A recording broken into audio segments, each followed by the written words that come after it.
Portazo en mi cara resonó por toda la calle del fraccionamiento. Jessica, mi hija mayor, acababa de cerrarme la puerta sin una pizca de compasión. Caminé hasta la segunda casa, la de Miguel, mi hijo de en medio. Abrió apenas una rendija, me tendió un billete arrugado de 1000 pesos y me empujó con torpeza mientras murmuraba algo sobre su reputación profesional. 2 hijos, 2 rechazos, 2 puñaladas directas al corazón de una madre que lo había dado todo por ellos. Pero cuando llamé a la tercera puerta, la más humilde, la más alejada de la zona acomodada, algo fue distinto. Daniel abrió, mi hijo menor, el maestro con el sueldo miserable que toda la familia desprecia, y a su lado estaba Sara, la nuera que todos rechazaban por no tener dinero ni un apellido importante. Ellos no dudaron. Me hicieron pasar del frío como si fuera lo único correcto en este mundo. Esa noche, sentada en su sofá viejo y desgastado, los escuché susurrar en la cocina sobre vender sus anillos de boda para poder comprarme comida. No sabían que yo los oía. No sabían quién era yo en realidad. Y cuando a la mañana siguiente mi abogado, Roberto, apareció con el equipo de seguridad en aquella casa tan pequeña, cuando la verdad salió a la luz frente a todos, los rostros de Jessica y Miguel ya no mostraban desprecio, mostraban terror, porque acababan de perderlo todo. Déjame llevarte al inicio, al momento exacto en que decidí hacer esta prueba, a la noche en que comprendí que había creado monstruos con mi propio dinero. Todo empezó 3 semanas antes, en mi oficina del piso 23. Yo soy Josefina. Durante 35 años, construí un imperio textil que abastece a las principales cadenas de ropa en México y parte de Latinoamérica. Cuando mi esposo murió hace 12 años, todos pensaron que la empresa se vendría abajo. Los socios apostaron por mi fracaso. Los competidores afilaron sus cuchillos, esperando repartirse los restos. Pero yo no me quebré. Trabajé 18 horas al día. Aprendí cada aspecto del negocio que mi esposo manejaba. Negocié con bancos, con proveedores internacionales, con clientes difíciles que no respetaban a una mujer en esta industria. Me tragué humillaciones que habrían destruido a cualquiera. Y no solo mantuve la empresa a flote, la multipliqué por 5. ¿Y sabes para quién hice todo eso? Para mis 3 hijos, para darles la vida que yo nunca tuve, para que jamás sintieran el mordisco del hambre como lo sentí yo de niña, para que tuvieran oportunidades. La educación abre puertas en todas partes. Jessica estudió en Suiza. Le pagué una maestría que costó más de 2 millones de pesos. Miguel cursó la carrera de medicina en una universidad privada de élite. Invertí 4 millones de pesos en su formación. Daniel, mi hijo menor, fue el único que eligió una universidad pública. Quería ser maestro. Los otros 2 se burlaron de él durante años por esa decisión. Yo les di todo: casas, autos, viajes, contactos. Cada vez que me llamaban, yo abría la chequera. Cada vez que tenían un problema, lo resolvía con dinero. Me convertí en un cajero automático ambulante para mis propios hijos. Pero aquella noche de enero, sentada en mi oficina vacía, mirando los estados financieros de las asignaciones que les había dado durante todos estos años, algo se rompió dentro de mí. Acababa de recibir 3 llamadas. Las 3 el mismo día. Jessica quería 2 millones de pesos para remodelar su cocina. Miguel necesitaba 1.400.000 pesos para invertir en un negocio con un amigo. Y Daniel, mi Daniel, solo llamó para preguntarme cómo estaba de salud. Esa diferencia me golpeó como un martillo. 2 hijos que solo me llamaban cuando necesitaban dinero. Uno que llamaba solo para saber de mí. Fue en ese instante cuando tomé la decisión. Haría una última comprobación. Desaparecería. Fingiría estar en bancarrota, en la calle, sin nada, y tocaría a sus puertas pidiendo refugio. Quería ver quién abriría, quién se avergonzaría, quién recordaría que antes de ser su fuente de dinero, yo soy su madre. Le pedí a Roberto, mi abogado de confianza, que guardara el secreto. Intentó disuadirme. Me dijo que era demasiado duro, demasiado riesgoso para una mujer de 61 años. Pero yo ya había decidido. Necesitaba conocer la verdad. Necesitaba ver sus corazones desnudos, sin el disfraz que el dinero les permitía usar.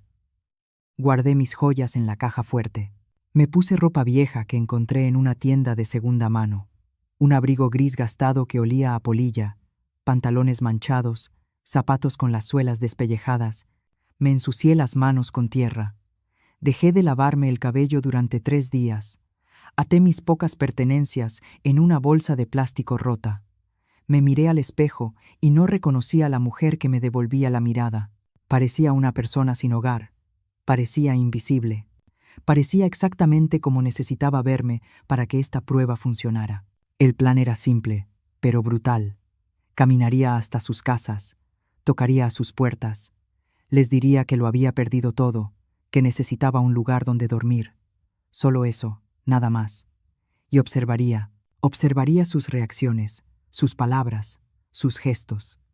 La verdad siempre sale a la superficie cuando la gente no tiene tiempo de ensayar sus mentiras. Roberto me consiguió un teléfono desechable. Me dijo que lo llamara si algo salía mal, que siempre habría un auto esperando a 2 cuadras de distancia, que el equipo de seguridad estaría vigilando desde lejos. Pero yo no iba a llamar. Esto tenía que ser real, tenía que doler, tenía que ser auténtico, porque solo en el dolor verdadero se revela el carácter verdadero de las personas. La primera noche dejé mi penthouse. Dejé atrás el calor, las sábanas de seda, la vista panorámica de la ciudad iluminada. Bajé 23 pisos y salí a la calle. El frío de febrero me recibió como una bofetada. No había marcha atrás. Caminé durante horas. Los pies se me llenaron de ampollas. La bolsa de plástico se rompió y tuve que cargar mis cosas en los brazos. La gente me esquivaba en las banquetas. Algunos me miraban con lástima, otros con desprecio. La mayoría simplemente me ignoraba, como si yo fuera parte del mobiliario urbano. Pasé la noche en la central de autobuses. El olor a orines y desesperación se me pegó a la ropa. Una mujer mayor compartió conmigo un pedazo de pan duro. Me contó que llevaba 5 años en la calle, que sus hijos la habían olvidado. Mientras hablaba pensé, ¿seré yo así dentro de unos años si no hago algo ahora? Al tercer día, estaba lista.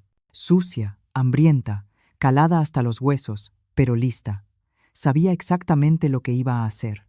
Primero iría a la casa de Jessica, luego a la de Miguel y finalmente a la pequeña casa de Daniel y Sara. No sabía qué iba a encontrar, pero estaba a punto de descubrirlo. La mansión de Jessica brillaba como una joya obscena en medio del barrio más exclusivo de la ciudad. Bosques de las lomas, jardines podados con precisión de milímetro, una fuente de piedra en la entrada. Reconocí cada detalle porque yo había pagado el enganche de esa propiedad. 4 millones de pesos que saqué de mis ahorros personales cuando se casó, hacía 7 años. Me detuve frente al portón electrónico. Las piernas me temblaban, no solo por haber dormido 3 días en bancas de parque, sino por lo que estaba a punto de hacer. Presioné el botón del interfono. Escuché el zumbido, luego el silencio. Volví a presionar. La voz de Jessica salió metálica por el altavoz. Ni siquiera se molestó en preguntar quién era. Dijo, con tono aburrido, que no estaba comprando nada en la puerta. Le dije que era yo, su madre. Hubo una pausa larga, demasiado larga. Luego, escuché el clic del portón abriéndose apenas unos centímetros. Empujé el portón y caminé por el sendero de piedra que yo misma había ayudado a diseñar. Cada paso era una ironía dolorosa. La puerta principal se abrió antes de que yo llegara. Jessica apareció en el marco, pero no salió. Se quedó ahí, bloqueando la entrada con su cuerpo, como si yo fuera una vendedora ambulante molesta. Llevaba un conjunto deportivo color salmón que probablemente costaba más de lo que mucha gente gana en un mes. Su cabello estaba perfectamente arreglado, sus uñas recién hechas. Todo en ella gritaba dinero, comodidad, superficialidad. Me miró de arriba a abajo con una expresión que nunca olvidaré. No era preocupación, era asco. «Mamá», dijo por fin, arrastrando la palabra como si le quemara la lengua. «¿Qué estás haciendo aquí?» No lo preguntó. Lo afirmó, como si mi presencia fuera una molestia que necesitaba una explicación inmediata. Le dije la verdad que había preparado, que lo había perdido todo, que la empresa había quebrado, que los acreedores me habían quitado la casa, que llevaba 3 días en la calle, que solo necesitaba un lugar donde dormir mientras veía cómo resolver mi situación. Mi propia hija me escuchó sin mover un solo músculo del rostro. Cuando terminé de hablar, miró por encima de mi hombro hacia las casas vecinas. Le preocupaba más quién pudiera verme parada en su entrada que lo que acababa de decirle. Ese gesto me atravesó como un cuchillo oxidado. «Mamá, este no es un buen momento», dijo. bajando la voz. Roberto tiene una cena importante con socios esta noche.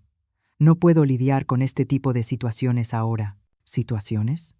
Me llamó una situación, como si yo fuera un problema de plomería o una gotera en el techo. Le supliqué, y odio admitirlo, pero lo hice, porque necesitaba ver hasta dónde llegaba su frialdad. Le dije que solo sería una noche, que dormiría donde fuera, en el cuarto de servicio, en el garaje, donde fuera. Solo necesitaba un techo. Jessica negó con la cabeza. Sus aretes de diamantes brillaron con el movimiento. Esos aretes se los di yo en su último cumpleaños. 100,000 pesos en piedras preciosas colgando de las orejas de una hija que no tenía espacio para su madre en una casa de 6 recámaras. No puedes quedarte aquí, dijo con firmeza. Esto afectaría nuestra imagen en el club. Los vecinos hablan. Tú sabes cómo es esto. Además, si de verdad estás en problemas financieros, lo último que necesitas es estar rodeada de gente que te va a juzgar. Es por tu propio bien, mamá, por tu propio bien. Envolvió su rechazo en una capa de falsa preocupación materna invertida, como si me hiciera un favor al cerrarme la puerta en la cara. Intenté dar un paso al frente. Ella dio uno atrás y cerró la puerta hasta dejar solo una rendija. Hay albergues, dijo. Organizaciones de caridad. Seguro encontrarás algo. Y cuando soluciones tu situación, cuando las cosas mejoren, hablamos. Pero ahora no puedo ayudarte. Lo siento, no lo sentía. Eso fue lo más horrible. Su voz no tenía ni un rastro de dolor genuino. Solo tenía prisa por terminar esa conversación incómoda y volver a su mundo perfecto de apariencias y superficialidad. Jessica, dije, usando su nombre completo. Por favor, soy tu madre. Te cambié los pañales, te enseñé a caminar, pagué tu educación, tu boda, esta casa. Todo lo que tienes vino de mí. Su rostro se endureció, y ahí vi algo que me heló la sangre más que cualquier noche en la calle.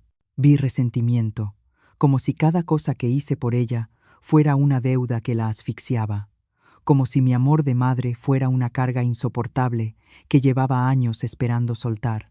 Exacto, mamá dijo, con veneno en cada sílaba. Tú diste todo, siempre estabas dando, controlando, decidiendo. Ahora que no tienes nada, esperas que yo te devuelva todo como si fuera una inversión. Pues no funciona así. Tengo mi propia vida, mis propias responsabilidades. No puedo cargar con tus errores financieros. La madera golpeó con un sonido seco. Escuché el cerrojo girar. El sonido de ese metal deslizándose fue como escuchar cómo se cerraba para siempre el ataúd de nuestra relación. Me quedé ahí, mirando la sólida madera de caoba que yo había ayudado a pagar. Por la ventana lateral vi a Jessica regresar a la sala, tomar su teléfono, marcar y empezar a hablar con alguien mientras se reía. Me alejé de esa casa, sintiendo algo peor que tristeza. Sentí vacío, como si una parte de mí se hubiera quedado del otro lado de esa puerta cerrada. La hija que crié, la niña que me abrazaba cuando tenía pesadillas, la joven que lloró en mi hombro cuando su primer novio la dejó, ya no existía. Había sido reemplazada por esta mujer fría que valoraba más la opinión de sus vecinos que el bienestar de su propia madre. Caminé poco más de 3 kilómetros hasta llegar al barrio donde vivía Miguel. Los pies me sangraban dentro de los zapatos rotos. El hambre me hacía ver manchas negras cada vez que movía la cabeza demasiado rápido, pero seguí avanzando porque necesitaba completar esta prueba. Necesitaba saber si todos mis hijos eran iguales o si aún quedaba algo de humanidad en alguno de ellos. La casa de Miguel era más moderna que la de Jessica. Todo vidrio y acero, minimalista, fría, como él. Toqué el timbre y esperé. Esta vez no hubo demora. Miguel abrió la puerta casi de inmediato, como si estuviera esperando un reparto o algo así. Su expresión al verme fue de auténtica sorpresa. «Mamá», exclamó. «¿Qué te pasó?», parecía preocupado. Sus ojos recorrieron mi ropa sucia, mi cabello grasoso, la bolsa rota que llevaba. Dio un paso hacia mí, y pensé que tal vez me abrazaría. No lo hizo. En lugar de eso, miró rápidamente hacia ambos lados de la calle, igual que Jessica. La misma preocupación por las apariencias. El mismo miedo a que alguien los viera conmigo. «Pasa rápido», dijo, haciéndome entrar, pero cerrando la puerta de inmediato detrás de mí, como si escondiera evidencia de un crimen. Me quedé en el recibidor. No me invitó a pasar más adentro. Mantuvo la distancia, como si mi pobreza fuera contagiosa. «¿Qué pasó?», repitió. «¿Dónde has estado? ¿Por qué no llamaste?». Le conté la misma historia: bancarrota, pérdidas, calle, necesidad de refugio temporal. Miguel me escuchó con los brazos cruzados. Vi su mente trabajando. Vi los cálculos formándose detrás de sus ojos. No estaba pensando en cómo ayudarme. Estaba pensando en cómo deshacerse de mí de la manera más rápida y menos problemática posible. Cuando terminé de hablar, suspiró. Un suspiro largo y cansado, como si yo fuera una paciente difícil en su consultorio y no su madre. «Mamá, tengo una reputación que mantener. Soy cirujano cardiovascular. Mis pacientes son personas importantes, políticos, empresarios. Si alguien se entera de que mi madre vive en la calle, eso afecta mi práctica. Tú entiendes, ¿verdad?». No le dije con total honestidad. «No entiendo». Miguel sacó su cartera. Era de piel italiana. La reconocí porque yo se la había regalado en su cumpleaños hacía 2 años. Costó 16,000 pesos. Sacó algunos billetes, en total 1,000 pesos. Me los extendió, pero sin acercarse, como si tuviera miedo de tocarme. «Toma esto», dijo. «Ve a un hotel barato, descansa, date un baño. Cuando estés presentable, podemos hablar de cómo resolver tu situación, pero no puedes quedarte aquí. Tengo cirugías mañana por la mañana. Necesito concentración. No puedo tener esta distracción». ¿Distracción? Su madre sin hogar era una distracción. No tomé el dinero.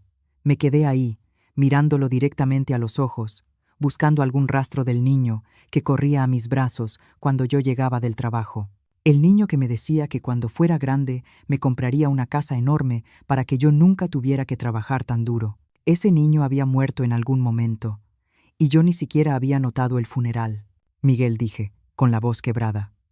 «Pasé noches enteras estudiando contigo para tus exámenes de medicina. Te llevaba café a las 3 de la mañana, cuando te quedabas despierto repasando, cuando no podías pagar los libros, que costaban 10,000 pesos cada uno. Vendí mis joyas para comprártelos, y ahora me ofreces 1,000 pesos y me llamas distracción». Apretó la mandíbula. Los billetes seguían extendidos entre nosotros, como una barrera física. «Mamá, no es algo personal», dijo, con esa voz clínica que seguramente usaba para dar malas noticias a las familias de sus pacientes. «Es solo que ahora mismo no estoy en posición de ayudarte como necesitas. Yo tengo a mi familia que mantener, mis propios gastos. No puedo simplemente cargar con otra persona. Otra persona. Eso era yo para él. Otra persona. No su madre. No la mujer que sacrificó sus propios sueños para financiar los suyos. Solo otra persona que necesitaba algo de él y lo incomodaba. Tomé los 1,000 pesos. No porque los necesitara, sino porque quería ver si siquiera ese gesto patético despertaba en él algún tipo de emoción. Nada. Su rostro permaneció neutral, profesional, distante, como si acabara de completar una transacción comercial desagradable pero necesaria. «Ahora necesito que te vayas», dijo, señalando la puerta. «En serio, mamá, tengo que levantarme temprano. No puedo estar lidiando con esto ahora. Cuando te estabilices, llámame y vemos qué se puede hacer. Pero tienes que entender que yo también tengo mis límites». Puso la mano sobre mi hombro, no con cariño, sino con firmeza. Me estaba guiando hacia la salida. Literalmente me estaba empujando fuera de su vida. Cuando llegamos a la puerta, la abrió y me indicó que saliera. El aire frío de la noche me golpeó de nuevo. «Cuídate», dijo. Y sinceramente, mamá, deberías haber sido más cuidadosa con tus inversiones. A tu edad, ya deberías tener todo asegurado. Esto no debería estar pasando. Me estaba culpando. Me estaba diciendo que esto era mi culpa, que si estaba en la calle era porque había sido irresponsable.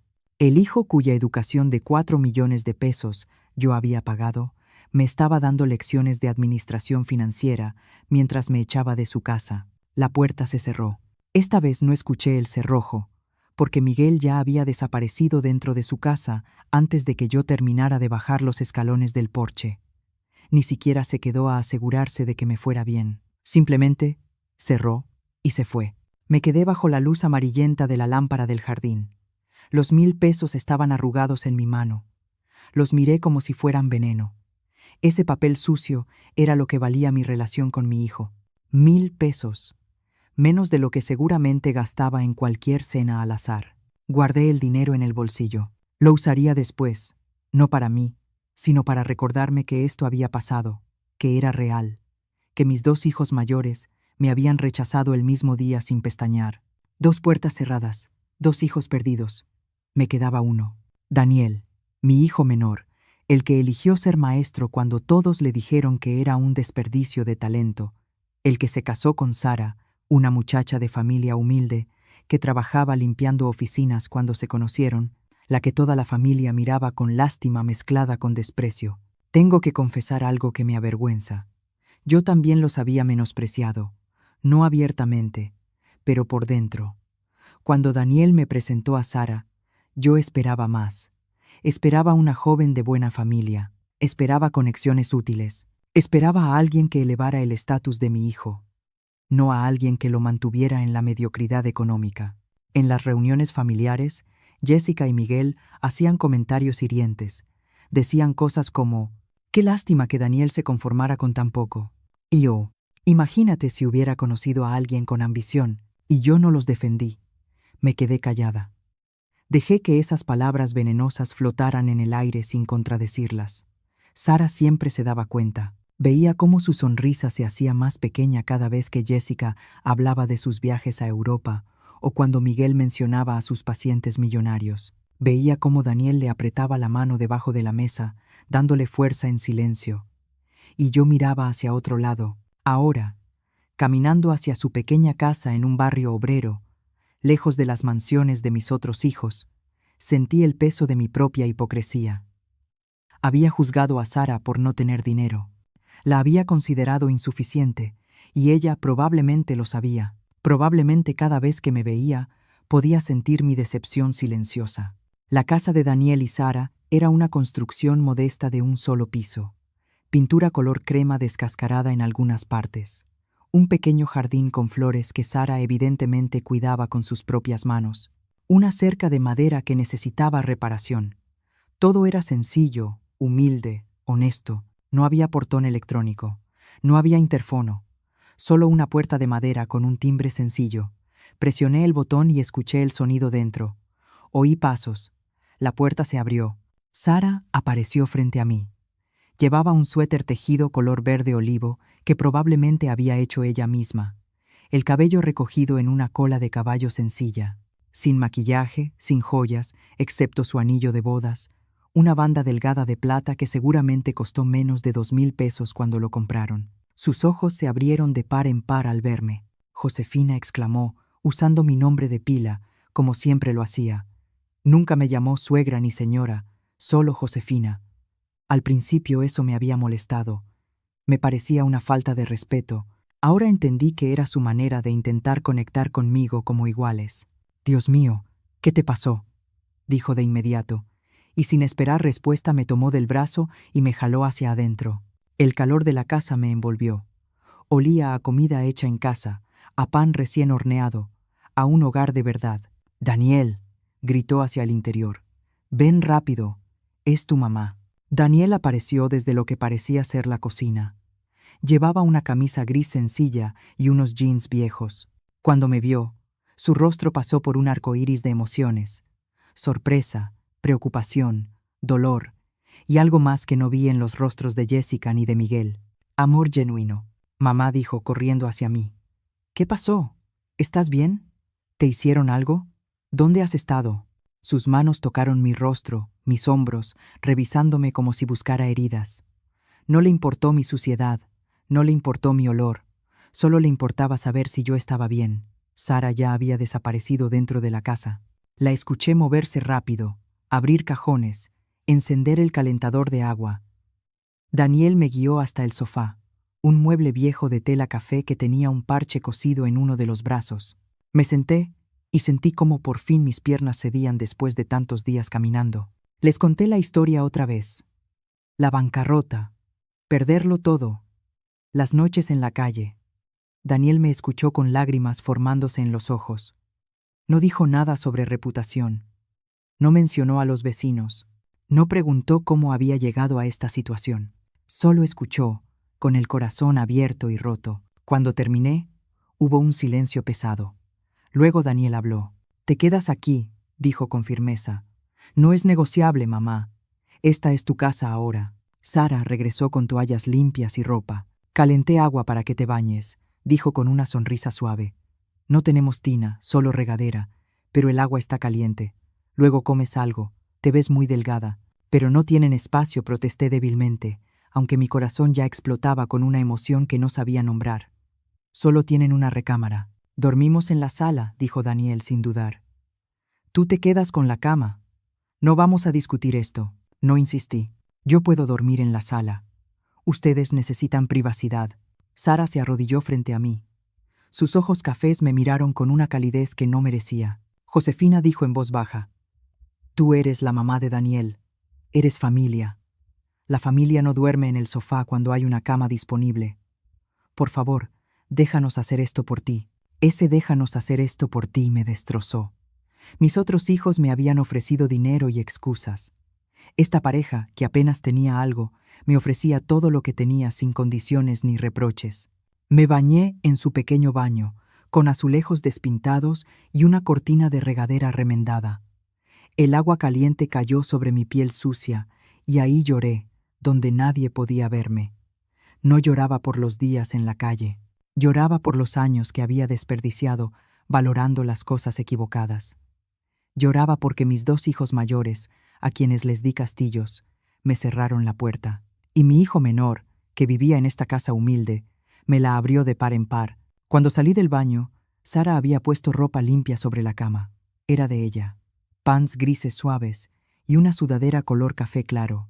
Me quedaban un poco grandes porque Sara era más alta que yo, pero estaban limpias y olían a suavizante barato y a cuidado verdadero. En la pequeña mesa del comedor, que apenas cabía entre la sala y la cocina, me esperaba un plato de comida. Sopa de verduras hecha en casa, pan tostado, un vaso de jugo de naranja. Nada elaborado, nada caro, pero preparado con amor y servido con dignidad. Daniel y Sara se sentaron conmigo. No me miraron con lástima mientras comía. Hablaron de cosas normales, de los alumnos de Daniel, de cómo uno de ellos por fin había aprendido a leer después de meses de esfuerzo. Sara habló de las flores del jardín, que empezaban a brotar a pesar del frío. Me trataron como a una persona, no como a una tragedia. Después de cenar, mientras Sara recogía los platos, escuché a Daniel decirle en voz baja que lo acompañara a la cocina. Pensó que no podía oírlos, pero las paredes delgadas de esa casa no guardaban secretos. Me senté en el sofá, fingiendo ver la televisión vieja que tenían, pero cada fibra de mi ser estaba concentrada en escuchar su conversación. «No tenemos suficiente dinero para mantener a 3 personas», susurró Daniel. «El sueldo apenas alcanza para nosotros 2». «Lo sé», respondió Sara con calma, sin pánico. «Ya lo pensé». Hubo un silencio. Luego escuché el sonido inconfundible de un cajón al abrirse. «Podemos vender los anillos», dijo Sara. «No los necesitamos realmente. Son solo símbolos. Nuestro matrimonio no depende de 2 pedazos de metal». Mi corazón se detuvo. Estaban hablando de vender sus anillos de boda, las únicas joyas que tenían, los símbolos de su compromiso. «Por mí», no dijo Daniel. Pero su voz no sonó convincente. Sonó rota. «Esos anillos significan algo para ti. Significan que nos amamos», respondió Sara. «Y nos seguiremos amando con o sin ellos. Tu mamá nos necesita ahora. Eso es más importante que cualquier símbolo. Mañana voy a la casa de empeño. Tal vez nos den como 6,000 pesos. Con eso compramos comida para el mes y vemos cómo seguimos». 6,000 pesos. Eso era todo lo que valdrían sus anillos en una casa de empeño, y estaban dispuestos a entregarlos sin pensarlo 2 veces. Mientras tanto, Jessica llevaba aretes de 100,000 pesos colgando de las orejas y no me dejó entrar a su casa. Miguel cargaba una cartera de 16,000 pesos y me dio 1,000 como si fuera una gran limosna. «Te amo», escuché decir a Daniel. Su voz estaba quebrada. «No sé qué hice para merecerte». «Nada», respondió Sara con ternura. «No se trata de merecer. Se trata de elegir hacer lo correcto. Tu mamá te crió, te educó. Ahora nos toca a nosotros cuidarla. Así funcionan las familias de verdad. Cerré los ojos con fuerza. Las lágrimas corrieron por mis mejillas sin control. Esta mujer a la que yo había mirado con desprecio. Esta mujer que limpiaba oficinas para ayudar con los gastos porque el sueldo de maestro de Daniel no alcanzaba. Esta mujer que yo consideré insuficiente para mi hijo era la única persona en el mundo que entendía el verdadero significado de la familia. Regresaron a la sala. Me sequé las lágrimas rápidamente y fingí estar concentrada en las noticias. Sara me trajo una cobija tejida a mano, color mostaza. «Es de mi abuela», dijo mientras la acomodaba sobre mis piernas. «Siempre me mantenía caliente. Espero que a ti también». Esa noche, a pesar de mis protestas, me llevaron a la recámara. Era un cuarto pequeño, con una cama matrimonial, un closet viejo y una cómoda con la pintura descascarada. Las sábanas eran de algodón blanco, lavadas tantas veces que se sentían suaves como seda. En el buró había una foto de su boda. Daniel con un traje claramente prestado. Sara con un vestido blanco sencillo, que seguramente compró en alguna tienda barata. Ambos sonreían con una felicidad tan pura que dolía mirarla. «Descansa, por favor», dijo Daniel, besándome la frente como cuando era niño. «Mañana vemos qué hacemos, pero esta noche solo duerme en paz. Aquí estás segura». Salieron y cerraron la puerta. Me quedé sola en esa habitación que olía a lavanda barata y a esperanza. Me acosté en esa cama. Era el único lujo que esa pareja poseía, y me lo estaban dando sin reservas. No pude dormir. Cada vez que cerraba los ojos, veía el rostro de Jessica cerrándome la puerta en la cara. Veía a Miguel extendiéndome 1000 pesos como si yo fuera cualquier mendiga. Y luego veía a Sara arrodillada frente a mí, llamándome familia, con los ojos llenos de compasión verdadera. Cerca de la medianoche escuché movimiento en la sala. Me levanté en silencio y entreabrí la puerta solo unos centímetros. Vi a Daniel y a Sara acomodándose en el sofá pequeño. No cabían bien. Daniel prácticamente colgaba de un lado. Sara se acurrucó junto a él, tratando de no caerse. «Perdón», susurró Daniel. «Sé que es incómodo». «Estoy bien», respondió Sara. «Solo piensa en tu mamá durmiendo calentita y segura. Eso vale cualquier incomodidad». Se quedaron en silencio un momento. Luego Daniel volvió a hablar. «Perdón por no poder darte más. Perdón porque vivas así. Te mereces una casa grande, cosas bonitas, una vida más fácil». La respuesta de Sara me destruyó. «Daniel, yo tengo exactamente lo que quiero. Te tengo a ti. Tenemos salud, tenemos trabajo, tenemos un techo. Y ahora podemos ayudar a alguien que nos necesita. Eso no es poco. Eso es todo». Esas 3 palabras contenían más sabiduría que todos los títulos universitarios que yo había pagado. Esta mujer, con su ropa sencilla y su casa modesta, entendía algo que mis hijos ricos habían olvidado o nunca aprendieron, que la verdadera riqueza no se mide en dinero, sino en la capacidad de dar cuando no se tiene nada. Regresé a la cama y esta vez sí lloré. Lloré con fuerza, ahogando el sonido en la almohada para que no me oyeran. Lloré por los años que pasé construyendo un imperio para hijos que no valoraban nada más que el dinero. Lloré por haber juzgado tan mal a Sara. Lloré por haber estado a punto de perder la oportunidad de conocer el verdadero corazón de mi hijo menor. Pero también lloré de alivio, porque en medio de esta prueba dolorosa había encontrado algo que creí perdido para siempre. La prueba de que el amor genuino aún existía, de que la bondad no había muerto, de que no todos mis hijos se habían convertido en monstruos egoístas. A la mañana siguiente desperté con el olor a café barato y pan tostado. Me levanté y encontré a Sara en la cocina preparando el desayuno. Llevaba el mismo suéter del día anterior. Probablemente era el único que tenía para el invierno. El cabello recogido en la misma cola sencilla, sin pretensiones, sin máscaras. «Buenos días», dijo sonriendo al verme. «Espero que hayas dormido bien. Hay café, si quieres». Me sirvió una taza del café más barato que seguramente existía en el mercado, y me supo a gloria. Nos sentamos juntas en la mesita. Daniel ya se había ido a la escuela. Tenía que llegar temprano para preparar su salón. Sara me miró por encima de su taza. Había algo en sus ojos, una determinación tranquila. «Josefina, quiero que sepas que mientras necesites estar aquí, esta es tu casa. No importa cuánto tiempo sea, Un mes, un año, lo que sea. No te vamos a correr. Sus palabras eran tan distintas a las de Jessica y Miguel que casi no parecían del mismo idioma. Te lo agradezco, logré decir, pero no puedo quedarme con su recámara indefinidamente. No nos la estás quitando, respondió. La estamos compartiendo. Así funciona cuando alguien está en problemas. Compartimos lo que tenemos. Me miró directamente a los ojos. Sé que nunca fui suficiente para ti, dijo con una honestidad brutal que me atravesó. Sé que querías más para Daniel, una esposa con dinero, con conexiones, con estudios universitarios. Yo solo soy una mujer que limpia oficinas y cuida flores. Sara, empecé a decir, pero ella levantó la mano. Está bien, continuó. Lo entiendo. Pero quiero que sepas algo. Amo a tu hijo más de lo que he amado cualquier cosa en mi vida. Y aunque nunca tengamos mucho dinero, aunque nunca vivamos en una mansión, voy a asegurarme de que él sepa todos los días que es amado, valorado y respetado.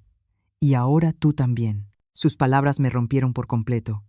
Toda la fachada que había mantenido durante esos días se vino abajo como un edificio podrido. Empecé a llorar ahí mismo, en esa mesita diminuta, tomando café barato en una taza descascarada. Lloré como no había llorado en décadas. Sara se levantó y me abrazó.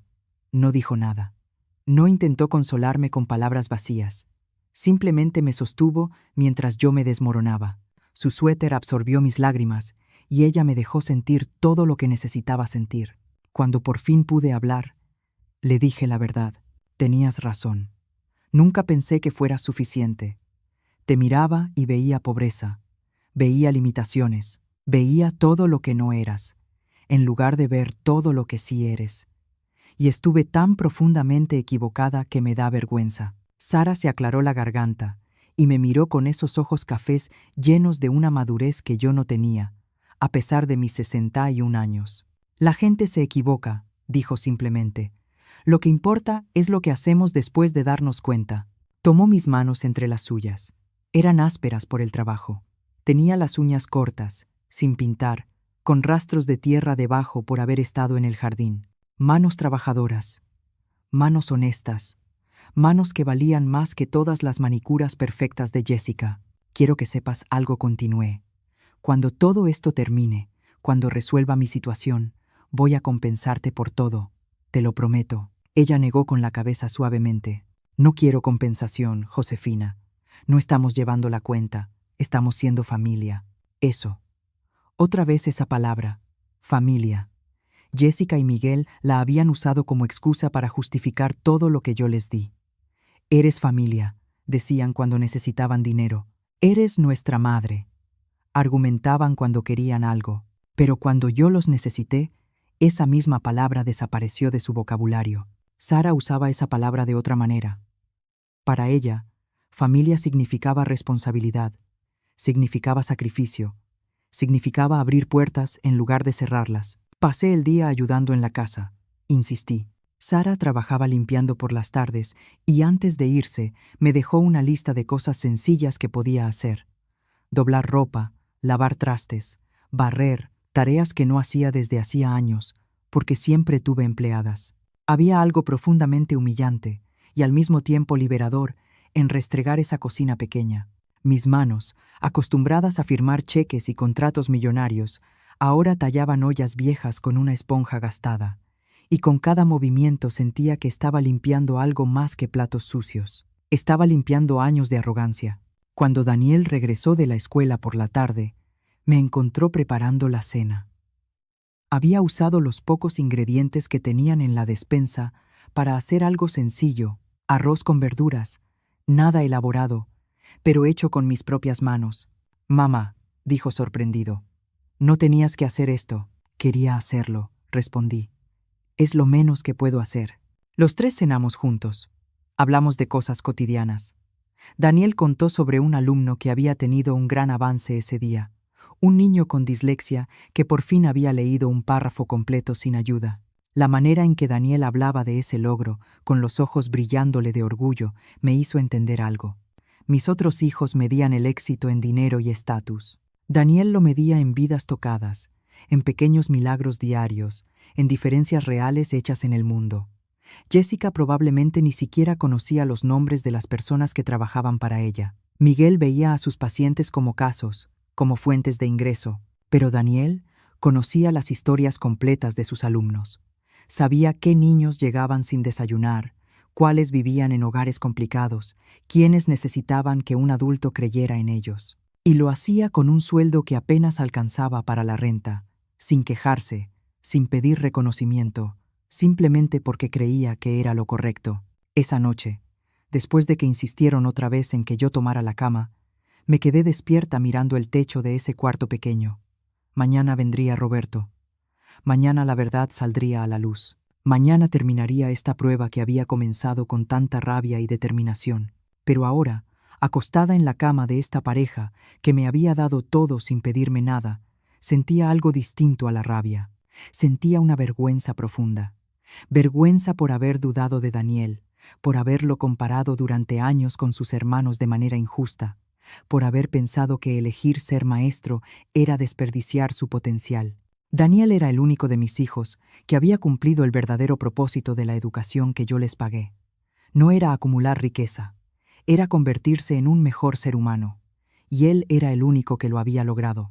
También sentía vergüenza por Sara, por cada vez que la excluí sutilmente de las conversaciones familiares, por cada vez que mencioné a las esposas de otros hombres exitosos como señalando lo que Daniel pudo haber tenido, por cada mirada de decepción que no supe ocultar del todo. Sara había sentido cada una de esas pequeñas crueldades, y aún así, cuando toqué a su puerta desesperada y rota, me recibió con los brazos abiertos. Escuché sus voces en la sala. Seguían despiertos. Me levanté en silencio y me acerqué a la puerta, no para espiar esta vez, sino porque necesitaba entender mejor a estas dos personas que me habían mostrado más humanidad que nadie en años. ¿Crees que tu mamá va a estar bien?, preguntó Sara. Su voz sonaba preocupada. No lo sé, respondió Daniel. Nunca la había visto así, tan perdida, tan vulnerable. Mañana voy temprano a la casa de empeño, dijo Sara antes de irse a trabajar. Con lo que nos den por los anillos podemos comprarle comida nutritiva. Se ve muy delgada. Seguían hablando de los anillos. De verdad lo iban a hacer. Iban a vender las únicas cosas de valor que tenían. Hay algo que no entiendo, dijo Daniel después de un silencio. ¿Cómo pudo mi mamá, con todo su conocimiento de negocios, perderlo todo tan rápido? Ella era brillante, cuidadosa. No tiene sentido. Sara se tomó un momento antes de responder. La gente inteligente también comete errores, dijo por fin. O tal vez confió en las personas equivocadas. No lo sé. Lo que importa es que está aquí y que la vamos a ayudar. Tengo miedo, admitió Daniel. Miedo de no poder cuidarla como ella me cuidó a mí. Me dio todo. Educación, oportunidades. Y yo solo puedo ofrecerle un sofá viejo y comida sencilla. Daniel, dijo Sara con firmeza. Le estás dando lo único que de verdad importa. Le estás dando amor.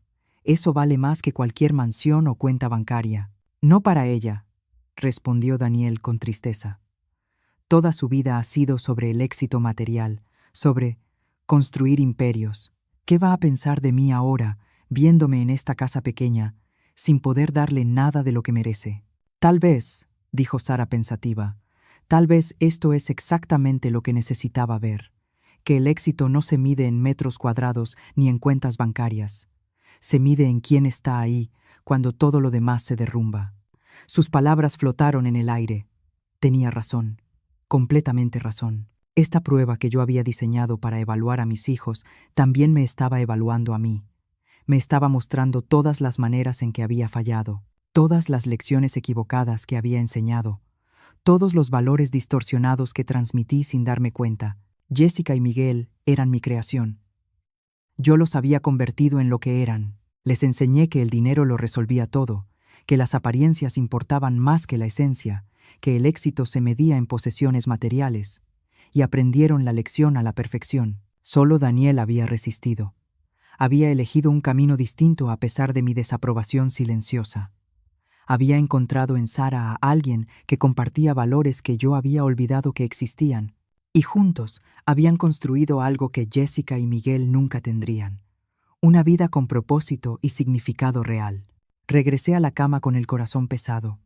Mañana todo cambiaría. Roberto llegaría con los documentos, con la verdad, con la prueba de que yo nunca estuve en bancarrota, de que todo esto había sido un teatro para revelar el verdadero carácter de mis hijos, y había revelado mucho más de lo que esperaba, no solo sobre ellos, sino sobre mí también. Finalmente me quedé dormida, emocionalmente exhausta, sabiendo que cuando saliera el sol comenzaría el último acto de este drama doloroso y necesario, el acto en el que la verdad saldría a la luz, en el que se haría justicia, en el que se ajustarían cuentas, pero también sabiendo que después de mañana nada volvería a ser igual.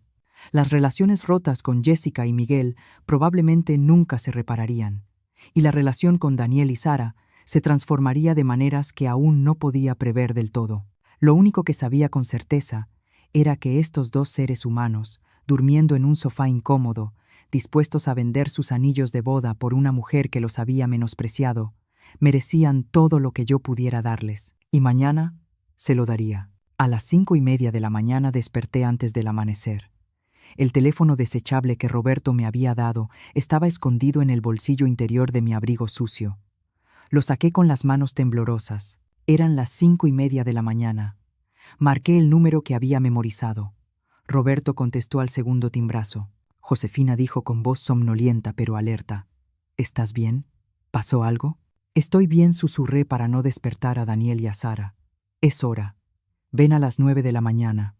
Trae los documentos. Trae al equipo de seguridad.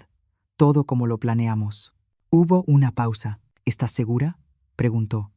Una vez que hagamos esto, no hay vuelta atrás. Estoy segura, respondí. Más segura de lo que he estado de cualquier cosa en mi vida. Nos vemos a las 9. Colgué y guardé el teléfono. Me senté en la cama, observando las primeras luces del amanecer filtrarse por las cortinas cafés baratas. En unas horas, todo cambiaría. La máscara caería y tendría que enfrentar las consecuencias de lo que había descubierto. Me levanté y salí de la recámara. Daniel y Sara seguían dormidos en el sofá. Se veían tan incómodos que dolía mirarlos. El brazo de Daniel colgaba hasta el piso. La cabeza de Sara estaba en un ángulo extraño contra el respaldo, pero sus manos estaban entrelazadas incluso dormidos. Preparé café en silencio. Encontré pan en la despensa y lo puse a tostar. Puse la mesa lo mejor que pude. Pequeños actos de servicio, lo único que podía ofrecerles en ese último momento, antes de que la verdad estallara. Sara despertó primero.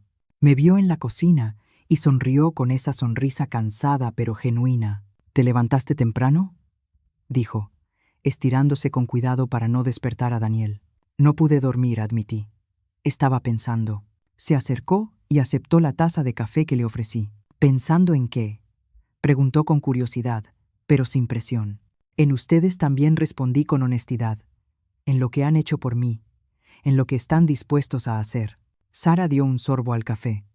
Sus ojos me estudiaron por encima de la taza. Había algo en su mirada, una inteligencia tranquila, que sugería que quizás sabía más de lo que dejaba ver. Josefina dijo despacio: ¿Puedo preguntarte algo? Claro, respondí, aunque mi corazón empezó a latir más rápido. No tienes que contestar si no quieres, continuó. Pero hay algo que no cuadra. Una mujer como tú, con tu experiencia, con tu inteligencia, ¿cómo perdiste todo tan rápido? ¿Y por qué viniste caminando a nuestras casas en lugar de pedir ayuda de otra manera? Me quedé helada. Sara me miraba con una expresión que no era acusatoria, sino curiosa. Esperaba que yo dijera algo que explicara las inconsistencias que su mente aguda había detectado. Antes de que pudiera responder, Daniel despertó con un gemido. Claramente le dolía la espalda por la noche en el sofá. Buenos días, dijo, frotándose el cuello. ¿Qué hora es? Casi las 7 de la mañana, respondió Sara, pero sus ojos no se apartaron de los míos. Estábamos platicando. Daniel se levantó y se acercó. Notó la tensión en el aire. ¿Pasa algo?, preguntó, mirándonos a las dos. Sara suavizó su expresión. No, nada, solo hablando. Pero yo sabía que ella sabía. O al menos sospechaba. Esa mujer a la que todos subestimaban, que limpiaba oficinas y cuidaba flores, tenía una percepción que mis hijos educados en universidades carísimas nunca desarrollaron. Necesito decirles algo, empecé, pero las palabras se me atoraron en la garganta. Daniel puso una mano sobre mi hombro. Sea lo que sea, mamá, aquí estamos. Sara habló de nuevo. Antes de que digas nada, quiero que sepas algo. No importa qué secreto estés guardando, no importa qué prueba nos hayas hecho, igual te abrimos la puerta, igual te ofrecimos nuestra cama, y lo volveríamos a hacer. La miré con la boca abierta. Lo sabías. Logré decir por fin. Lo sospechaba, corrigió. Desde que llegaste. Tu forma de hablar, tu postura, los pequeños detalles que no encajaban, pero decidí que no importaba, porque incluso si esto era una prueba, la respuesta correcta seguía siendo la misma: recibirte, cuidarte, amarte. Daniel nos miró confundido. ¿De qué están hablando? Sara lo miró con ternura. Tu mamá no está en bancarrota, amor. O al menos no lo creo. Creo que esto fue una prueba para ver cómo reaccionaríamos. Daniel se volvió hacia mí con los ojos muy abiertos. ¿Es verdad?, preguntó. Las lágrimas corrieron por mi rostro. Sí, susurré. Es verdad. Perdón. De verdad, perdón. Esperé ver enojo. Esperé gritos. Esperé que me echaran de la casa con indignación justificada. Pero Daniel simplemente me abrazó. Me abrazó con fuerza mientras yo lloraba contra su pecho. ¿Por qué?, preguntó al final. ¿Por qué hiciste esto? Porque necesitaba saber, respondí entre sollozos. Necesitaba saber quién me amaba por ser su madre y quién solo me veía como una fuente de dinero, y descubrí cosas que me rompieron el corazón. Les conté todo. Cómo Jessica me cerró la puerta por miedo a lo que dirían los vecinos, cómo Miguel me dio 1000 pesos y me empujó a salir. Cómo solo ustedes dos me recibieron sin condiciones. Cuando terminé, Sara dijo algo que nunca olvidaré. Entonces la prueba funcionó. Tú descubriste la verdad, y nosotros también descubrimos algo. ¿Qué descubrieron?, pregunté. Que haríamos lo correcto incluso cuando nadie nos está mirando, respondió. Que nuestros valores son reales, no actuados. Y también descubrimos, añadió Daniel, que tú necesitas sanar, mamá. Porque una madre que tiene que poner a prueba el amor de sus hijos, así está muy herida. Tenía razón. Completamente razón. Miré el reloj. Eran las 8:15 de la mañana. En 45 minutos, Roberto llegaría con todo, con los documentos que probaban mi riqueza, con el equipo de seguridad, con las pruebas que cambiarían todo. Hay algo más, les dije. A las 9 de la mañana mi abogado va a venir con documentos. Va a revelar quién soy realmente, y habrá consecuencias para Jessica y Miguel. ¿Qué tipo de consecuencias?, preguntó Daniel. Voy a reescribir mi testamento, respondí. Ellos me cerraron la puerta. Yo voy a cerrar la mía. Ustedes van a heredar todo. Daniel dio un paso atrás, como si mis palabras lo hubieran golpeado físicamente. No dijo de inmediato: no puedes hacer eso, mamá. Ellos también son tus hijos. Hijos que me rechazaron cuando más los necesitaba, respondí con voz firme. Hijos que valoraron su reputación y su comodidad más que mi bienestar, mientras tú y Sara estaban dispuestos a vender sus anillos de boda por mí. Sara intervino. Josefina, entiendo tu dolor, entiendo tu rabia, pero desheredar a tus hijos no va a sanar lo que está roto. Solo va a crear más resentimiento, más división. No se trata de venganza, argumenté, aunque en el fondo sabía que había algo de venganza en mi decisión. Se trata de consecuencias. Se trata de enseñarles que las acciones tienen resultados, que no pueden tratar a las personas como basura y esperar seguir recibiendo recompensas. Daniel se sentó en el sofá con la cabeza entre las manos. Esto es demasiado, murmuró. No quiero tu dinero, mamá. Nunca lo quise. Elegí ser maestro precisamente porque quería algo con más sentido que acumular riqueza. Lo sé, dije, sentándome a su lado. Y por eso lo mereces, porque no lo buscas, porque entiendes que el dinero es una herramienta, no una meta. Sara se arrodilló frente a nosotros. Sus ojos fueron de Daniel a mí. ¿Puedo sugerir algo?, preguntó con cuidado. Por favor, respondí. Necesito escuchar una voz sensata en medio de todo esto. No hagas nada permanente, hoy dijo. Deja que Roberto venga. Deja que la verdad salga a la luz. Pero no reescribas el testamento de inmediato. Date tiempo. Dales tiempo a Jessica y a Miguel también. Tal vez cuando enfrenten lo que hicieron, Cuando vean las consecuencias reales de sus actos, algo cambie en ellos. No van a cambiar, dije con amargura. Los conozco. Los conocías, corrigió Sara.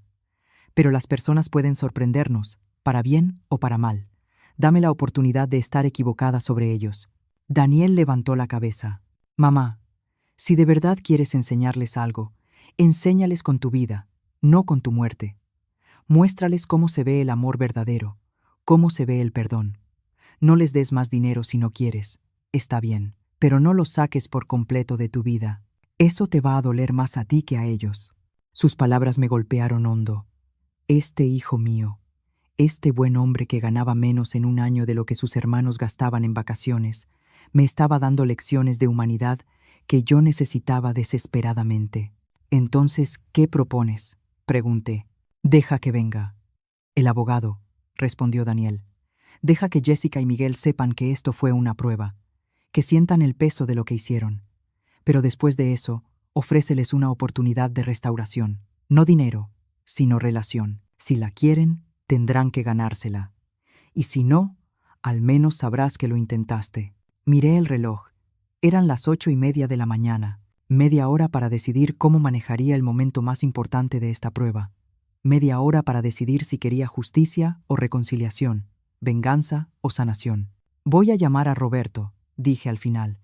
Le diré que venga, pero que no traiga los documentos del testamento, solo los que prueban quién soy en realidad. Sara sonrió. Es un buen comienzo. Marqué el número de Roberto. Cambio de planes, le dije cuando contestó. Trae todo excepto los papeles del testamento. Esto va a ser una confrontación, no una ejecución. Entendido, respondió. Estaremos ahí en 20 minutos. Colgué y miré a Daniel y a Sara. No sé si pueda perdonarlos, admití. No sé si algún día pueda volver a mirar a Jessica y a Miguel de la misma manera. No tienes que saberlo hoy, dijo Sara. El perdón no es un interruptor que se prende y se apaga. Es un camino. A veces largo y doloroso, pero vale la pena recorrerlo. Los siguientes 20 minutos pasaron en un silencio intenso. Nos sentamos juntos en la pequeña sala. Sara hizo más café. Daniel se cambió de ropa. Yo me quedé con la sudadera y los pants prestados. Quería que Roberto me viera así. Quería recordar lo que se sentía estar del otro lado. Exactamente a las 9 de la mañana, escuchamos vehículos detenerse afuera. Miré por la ventana y vi 2 camionetas negras. Roberto bajó de la primera junto con su asistente. De la segunda bajaron 4 hombres del equipo de seguridad, vestidos con trajes formales. El contraste era absurdo. Esta casa humilde, en este barrio obrero, de pronto invadida por una demostración de poder y dinero. Los vecinos comenzaron a asomarse por las ventanas. Algunos salieron a sus patios para ver qué estaba pasando. Abrí la puerta antes de que tocaran. Roberto me miró y por un momento no me reconoció. Luego abrió los ojos de par en par. Dios mío. Josefina susurró. Te ves terrible. Gracias, respondí con ironía seca. Déjame presentarte a las únicas 2 personas a las que les importó cómo me veía cuando llegué a su puerta. Daniel y Sara se acercaron con timidez. Estaban claramente intimidados por todo ese despliegue de recursos. Roberto los saludó con respeto genuino. Es un honor conocerlos, dijo. Josefina ha hablado mucho de ustedes estos días. Nada bueno, supongo, dijo Sara con una sonrisa triste. Todo bueno, corrigió Roberto. Todo muy bueno. Todos entraron. La pequeña sala se llenó de gente. Los hombres de seguridad se quedaron de pie, incómodos, claramente fuera de lugar en ese espacio modesto. Roberto abrió su portafolio y sacó documentos. Estos son los estados de cuenta de sus empresas, dijo, mostrándome los papeles. Todo sigue funcionando perfectamente. El Consejo de Administración se ha encargado de las operaciones diarias durante su ausencia, tal como lo acordamos. No hubo bancarrota. No hubo pérdidas. Todo fue fabricado. Daniel miró los números en los documentos. Sus ojos se abrieron cada vez más. Mamá susurró. Estos números son reales. Lo son, confirmó Roberto. Su madre es una de las mujeres más ricas del país y fingió estar en quiebra para poner a prueba a sus hijos. Sara se llevó la mano a la boca. Nosotros estábamos dispuestos a vender nuestros anillos, dijo casi sin voz. Y tú podrías haber comprado 1000 anillos sin siquiera notarlo. Precisamente por eso respondí. Porque ustedes habrían vendido sus anillos, mientras que mis otros hijos ni siquiera abrieron la puerta. Roberto sacó más documentos. Después de tu llamada y del cambio de planes, los contacté esta mañana, dijo Roberto. Les informé que había nueva información sobre la situación de su madre y que debían presentarse aquí a las 10 de la mañana. Ambos confirmaron que vendrían. Miré el reloj, 9:40. En 20 minutos, mis otros 2 hijos llegarían y encontrarían algo que jamás esperaron. Encontrarían la verdad y encontrarían las consecuencias de sus decisiones. Daniel se veía enfermo. No sé si pueda estar aquí cuando lleguen, dijo. No sé si pueda ver sus caras cuando se den cuenta.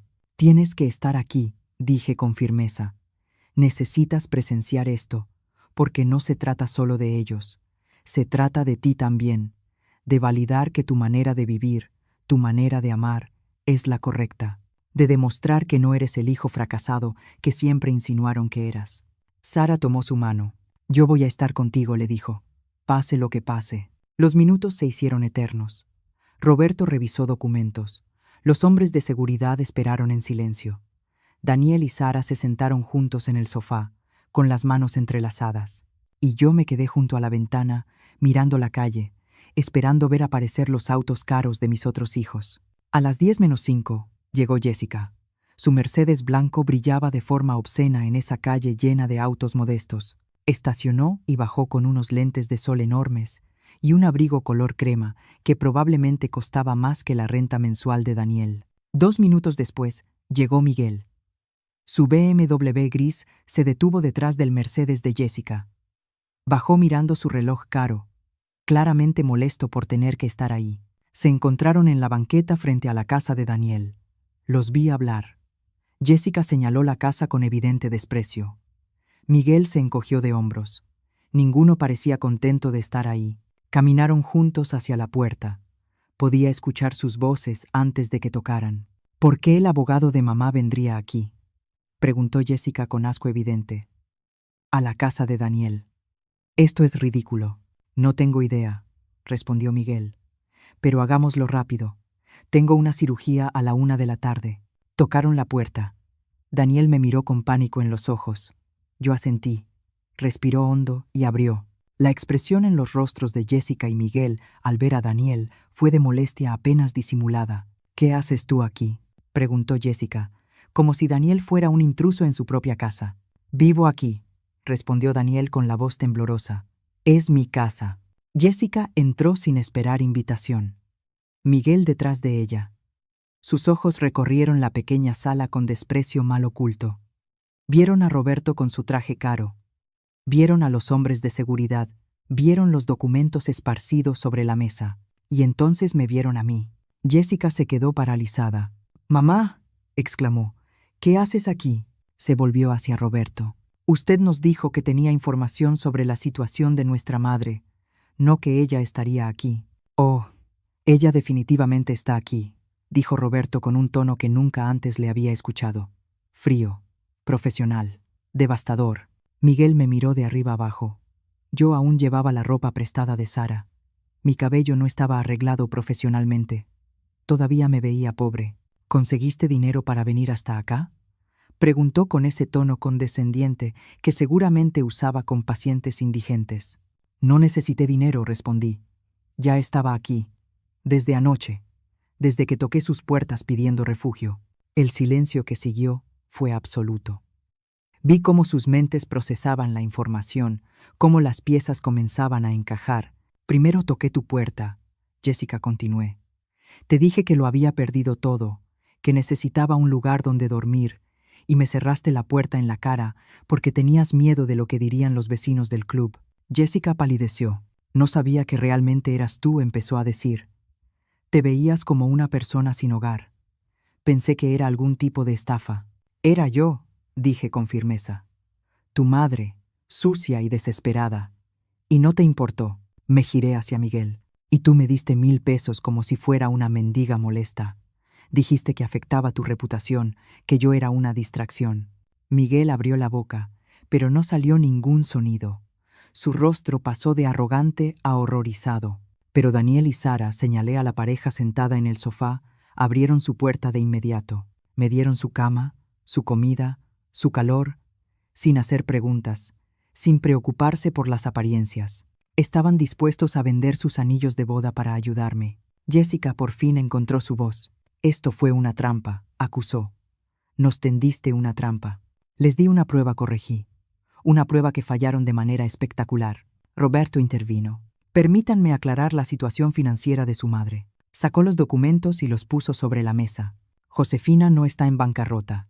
No perdió nada. Sus empresas siguen operando con ganancias récord. Sus cuentas están intactas. Su patrimonio neto es actualmente de aproximadamente 1.160 millones de pesos. La cifra flotó en el aire como una bomba. Jessica y Miguel miraron los documentos sin poder procesar del todo lo que estaban viendo. Todo esto fue una actuación, continuó Roberto. Su madre fingió perderlo todo para ver cómo reaccionarían, para ver quién la amaría sin dinero, quién se preocuparía por su bienestar por encima de su imagen personal. Jessica se dejó caer en una silla. Su rostro estaba blanco como el papel. Miguel permaneció de pie, rígido, como si estuviera en shock. Daniel se levantó del sofá. Su voz tembló cuando habló. Ustedes me han tratado como un fracasado durante años, como si elegir ser maestro fuera una vergüenza para la familia, como si Sara no fuera suficiente porque no tenía dinero ni apellido. Me miraban con lástima, con desprecio. Jessica intentó interrumpir, pero Daniel levantó la mano. No, ahora me toca hablar a mí. Durante años escuché sus comentarios hirientes. Escuché cómo se burlaban de mi sueldo. Escuché cómo comparaban sus casas, sus autos, sus vidas con la mía, como si yo hubiera fallado en algo fundamental. Las lágrimas corrían por el rostro de Daniel, pero su voz se volvió más fuerte. Y cuando mamá apareció en mi puerta sucia y asustada, no dudé ni un segundo, porque así fue como me criaron, a amar sin condiciones, a ayudar sin preguntar, y ustedes tuvieron la misma crianza, los mismos padres, las mismas lecciones, pero eligieron algo distinto. Sara se puso de pie a su lado. Su voz era calmada, pero firme. Me odiaban. Lo sé, porque no era lo suficientemente buena para su hermano, porque limpiaba oficinas y no tenía estudios universitarios. Pero cuando su madre necesitó ayuda y ustedes la rechazaron, nosotros la recibimos, y lo volveríamos a hacer. Jessica reaccionó por fin. Empezó a llorar, no en silencio, sino con sollozos fuertes y dramáticos. «Lo siento», gritó. «No sabía. Pensé que era una desconocida. Si hubiera sabido que realmente eras tú, mamá». «Ese es precisamente el punto», dije con voz dura.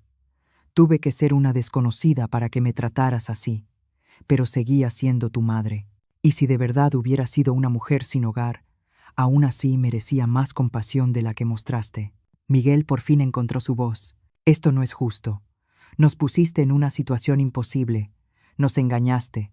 Los puse en una situación de elección, corregí. Una elección que Daniel pasó sin pensarlo. Fallaron no porque no supieran que era yo. Fallaron porque sus valores están podridos hasta la raíz». Roberto se aclaró la garganta. Josefina me había pedido traer documentos para modificar su testamento y desheredar por completo a Jessica y a Miguel, dejando todo a Daniel y a Sara. Jessica dejó de llorar al instante. Sus ojos se abrieron con horror. «No puedes hacer eso», dijo. «Sí puedo», respondí. Y tenía toda la intención de hacerlo. «¿Tenías?», preguntó Miguel, aferrándose al tiempo pasado. «Daniel y Sara me convencieron de no tomar esa decisión», hoy expliqué. «Me dijeron que les diera una oportunidad, que el perdón es un camino, no un evento». «Gracias», susurró Jessica, mirando a Daniel. «Gracias». «No me agradezcas», dijo Daniel con frialdad. «Yo habría dejado que mamá los desheredara. Fue Sara quien pidió misericordia, la mujer a la que despreciaste». Jessica se volvió hacia Sara. «Lo siento», dijo. «Lamento haberte tratado mal. Lo siento por todo». Sara la miró durante un largo momento. «Todavía no te creo», dijo finalmente. «Tienes miedo de perder tu herencia. Pero cuando ese miedo pase, cuando regreses a tu mansión y a tu vida cómoda, volverás a despreciarme porque no has cambiado. Solo estás asustada». Las palabras de Sara fueron como cuchillos de precisión. Jessica abrió la boca para protestar, pero se detuvo porque sabía que era verdad. Me volví hacia mis 3 hijos. Esto es lo que va a pasar, dije. No voy a cambiar mi testamento hoy, pero tampoco voy a seguir siendo su banco personal. Se acabaron las mesadas, se acabaron los rescates financieros. Si quieren mi dinero cuando yo muera, primero van a tener que ganarse una relación real conmigo. ¿Qué significa eso?, preguntó Miguel. Significa terapia familiar, respondió Roberto. Significa trabajo real en sus relaciones. Significa demostrar durante años, no días ni semanas, que han cambiado de verdad. Y si no lo hacen, el testamento se reescribe, y todo pasa a Daniel y Sara. Jessica y Miguel se miraron. Pude ver los cálculos formándose en sus mentes. Estaban evaluando si el esfuerzo valía la pena, si fingir un cambio durante años era una inversión con suficiente retorno. Y eso me volvió a romper el corazón, porque incluso ahora, incluso después de todo, seguían pensando en términos transaccionales. Hay algo más que necesito decir, continué. Y esto es lo más importante. Daniel, Sara, acérquense, por favor. Se pusieron de pie y caminaron hacia mí. Tomé sus manos entre las mías. Ustedes dos me mostraron algo que había olvidado que existía. Me mostraron amor genuino, sacrificio real, valores que no se compran ni se venden. Y aunque no voy a reescribir mi testamento hoy, sí voy a hacer algo ahora mismo. Miré a Roberto. El paquete que preparamos, Gigi. Tráelo. Roberto sonrió y sacó un sobre grueso de su portafolio. Se lo entregó a Daniel. Ábrelo, le dije. Con las manos temblorosas, Daniel abrió el sobre. Dentro había documentos legales y una chequera. Leyó en voz alta. Escritura de propiedad. Sus ojos se abrieron de par en par. Mamá, ¿qué es esto? Es la escritura de una casa, expliqué. Una casa de verdad, con 3 recámaras, 2 baños y un jardín grande para que Sara pueda plantar todas las flores que quiera, en una colonia segura, cerca de la escuela donde trabajas. La compré hace 2 días, cuando supe lo que ibas a hacer por mí. Daniel miraba el documento sin poder creerlo. No podemos aceptar esto, dijo. Es demasiado. No es un regalo, aclaré. Es un reconocimiento. Es mi manera de decir que vi lo que hicieron, que valoro su carácter más de lo que jamás valoré los títulos universitarios de tus hermanos. Sara lloraba en silencio. Josefina susurró. No teníamos que pasar ninguna prueba. No esperábamos nada a cambio.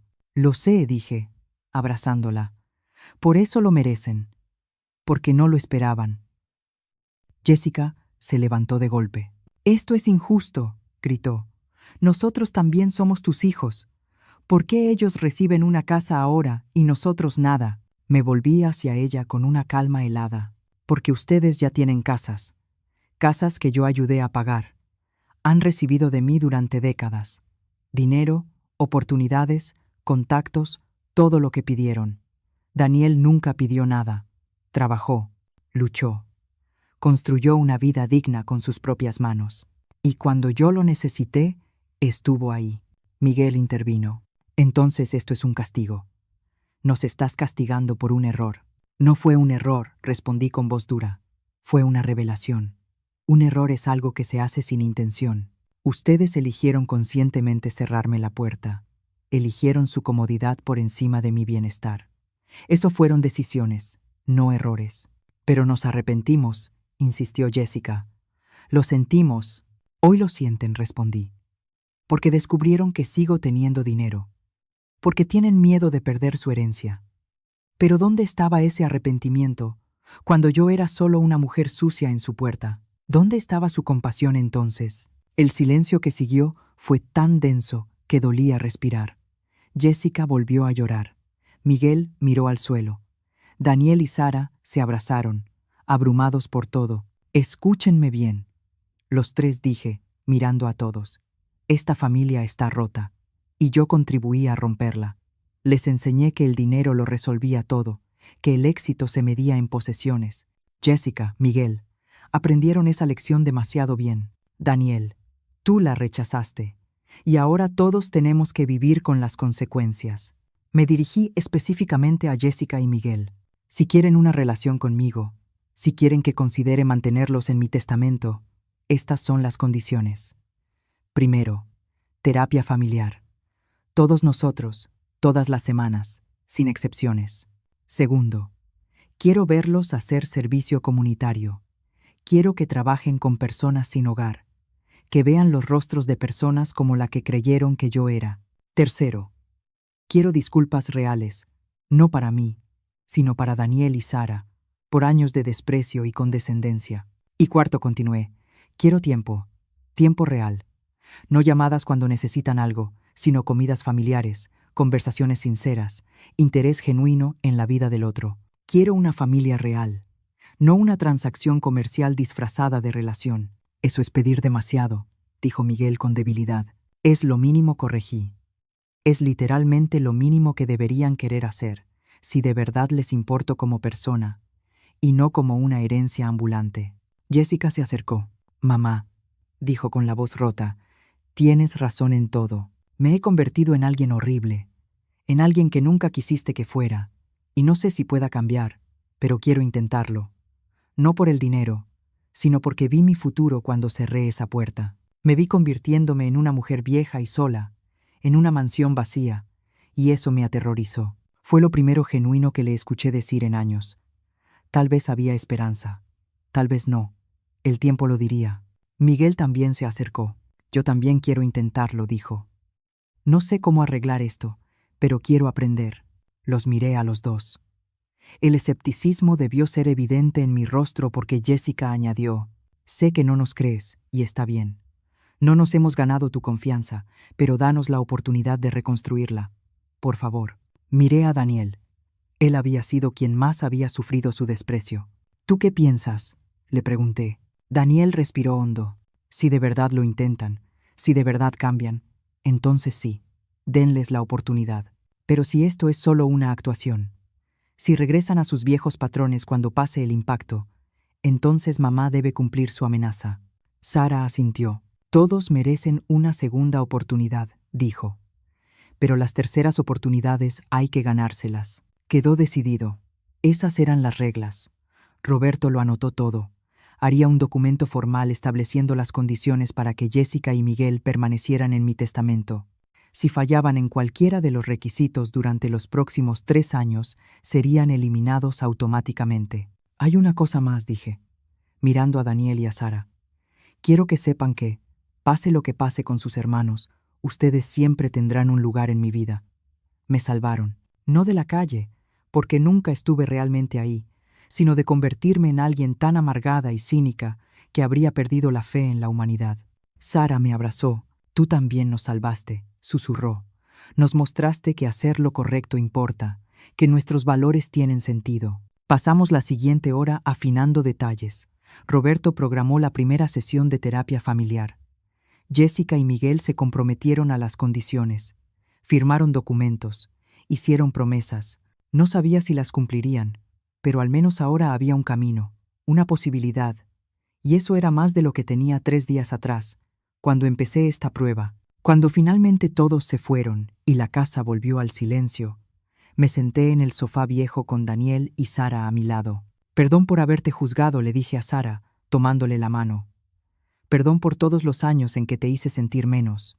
Perdón por cada mirada de decepción, por cada comentario hiriente que no detuve. Tú eras exactamente lo que Daniel necesitaba. Eras exactamente lo que esta familia necesitaba. Y yo estaba demasiado ciega para verlo. Sara apretó mi mano. El perdón no se suplica, Josefina dijo. Se ofrece. Y te perdono porque entiendo. Tenías miedo por tu hijo. Querías lo mejor para él. Solo que tu definición de lo mejor estaba equivocada. Mi definición de todo estaba equivocada, admití. Construí un imperio, pero casi pierdo lo único que de verdad importa. Familia. Conexión genuina. Amor sin condiciones. Daniel me rodeó los hombros con el brazo. No lo perdiste, mamá. Aquí seguimos. Y ahora sabes quiénes somos de verdad. Eso es un regalo. Tenía razón. Esta prueba horrible y necesaria me había dado claridad. Dolor, sí, pero también claridad. Sabía exactamente dónde estaba parada con cada uno de mis hijos. Sabía quién me amaba con o sin dinero. Sabía quién estaría dispuesto a sacrificar algo real por mí. Y también sabía algo más. El dinero que pasé la vida acumulando era solo una herramienta, nada más. No compraba amor, no compraba lealtad, no compraba las cosas que realmente importan.